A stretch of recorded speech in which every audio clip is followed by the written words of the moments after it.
Welcome to Luca and Miguel. Enjoy the video. You start by saving a backup copy so you can always revert.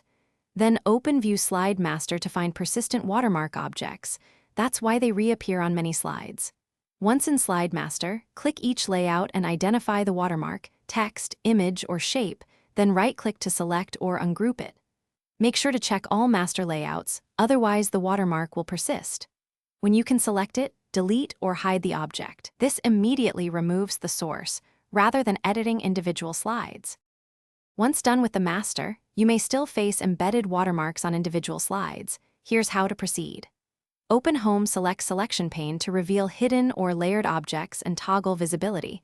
This helps find stubborn watermarks.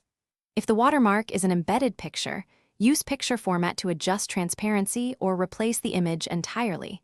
Doing this preserves layout.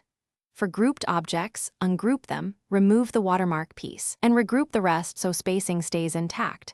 Make sure to check notes and hidden slides. To finish, review each slide and export the file to PDF to confirm the watermark is gone. PDF export reveals anything missed. If a mark persists, check Insert Header and Footer, Background Styles Format Background, and revisit Slide Master. Sometimes background graphics or secured masters retain images. Make sure to uncheck Show Background Graphics when needed.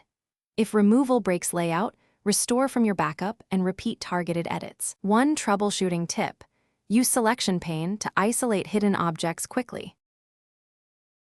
Thanks for watching and please subscribe. It's the best investment you'll ever make.